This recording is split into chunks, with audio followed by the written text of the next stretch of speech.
जब आप अपनी किसी फ्रेंड्स की हैंडराइटिंग देखते हैं तो आपके भी मन में यही सवाल आता होगा कि क्या कमाल का लिखता है, क्या मैं इसके जैसा नहीं लिख सकता? अगर मैं इसके जैसा लिख लेता ना तो मजा आ जाता। और आप कई बार वैसा लिखने का ट्राई भी किया होगा लेकिन फेल हो गए होंगे। लेकिन अब आप फेल नहीं होंगे क्योंकि आपके साथ है अब आपका प्रो, तो टेंशन लेने की कोई बात ही नहीं। भले ही आपका फ्रेंड्स आपको नहीं बताया, लेकिन अब मैं आपको 3 ऐसे सीक्रेट बताने वाला हूं जिसे अगर आप फॉलो करते हैं तो आपका हैंडराइटिंग इतना स्मूथ हो जाएगा कि आप सोच भी नहीं सकते। और दोस्त, हैंडराइटिंग से आपका एग्जाम में बहुत बड़ा असर पड़ता है। अगर मैं कहूं कि आपका 10% नंबर सिर्फ हैंडराइटिंग से बढ़ जाता है तो शायद आप नहीं मानेंगे, पर मैं आपको बताता हूं कि कैसे बढ़ता है। देखो, सुंदरता किसी को भी इम्प्रेस कर लेता है, 100 लोगों में होगा तब भी दिख जाएगा। बस वही आपका एग्जाम में भी होता है। जैसे आप इम्प्रेस हो जाते हैं अपनी फ्रेंड्स की हैंडराइटिंग को देख के, वैसे ही एग्जाम कॉपी को चेक करने वाले टीचर भी इम्प्रेस हो जाते हैं आपके हैंडराइटिंग को देख के। और इसका बहुत बड़ा साइंटिफिक रीजन भी है। दोस्तों, जब हम नर्वस होते हैं और अचानक जब हमारे सामने कोई अच्छी चीज आ जाए तो हम एकदम से खुश हो जाते हैं और उस चीज को हम कुछ ना कुछ क्रेडिट जरूर देते हैं। और ऐसा ही उस टीचर के साथ होता है जो हमारे एग्जाम कॉपी को चेक कर रहे होते हैं। जब टीचर कॉपी को चेक कर रहे होते हैं तो उनके सामने कई तरह के हैंडराइटिंग आता है। बहुत गंदा हैंडराइटिंग भी आता है, कुछ अच्छा भी आता है और कुछ बहुत अच्छा भी आता है। और जैसे ही बेस्ट हैंडराइटिंग आता है टीचर एकदम से खुश हो जाते हैं कि क्या लिखा है। और जब टीचर खुश हो जाए तो फुल मार्क्स देना बनता है। और इंसान का फितरत भी है कि वो अच्छी चीजों को नकार नहीं सकता।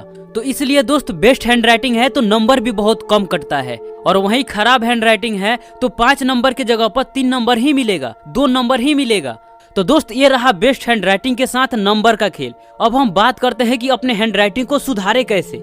नंबर 1, पेन को पकड़ने का तरीका क्या है। दोस्त, हर स्टूडेंट का पेन पकड़ने का तरीका अलग है, पर हैंडराइटिंग सबसे ज्यादा खराब तभी होता है जब हमारा पेन पकड़ने का तरीका गलत होता है। दोस्त, आप किसी भी प्रकार से पेन को पकड़े, पर पेन पर आपको ज्यादा प्रेशर नहीं डालना। अगर आप पेन पर प्रेशर डालते हैं तो 80% चांस है कि आपका हैंडराइटिंग नहीं सुधरेगा, क्योंकि प्रेशर डाल के लिखने पर उसका निशान अगले पेज पर भी उगता है और इससे अगला पेज भी प्रभावित होता है। इससे हाथ बहुत जल्द थक जाता है और हाथ में दर्द होने लगता है और आप फास्ट भी नहीं लिख पाएंगे। दोस्त, अगर आपका हैंडराइटिंग ज्यादा खराब है तो इस पोजीशन में आप पेन को पकड़िए और आपका इंडेक्स फिंगर बाहर होना चाहिए, अंदर नहीं। और आपका कलम जितना इंडेक्स फिंगर की ओर आगे बढ़ेगा उतना बेहतर रहेगा, और जितना थंब की ओर आएगा तब आपका हैंडराइटिंग खराब होने का चांस ज्यादा रहेगा। तो दोस्त, कलम को पकड़ने का पोजीशन नोट कर लीजिए और कलम पर प्रेशर ज्यादा मत डालिए।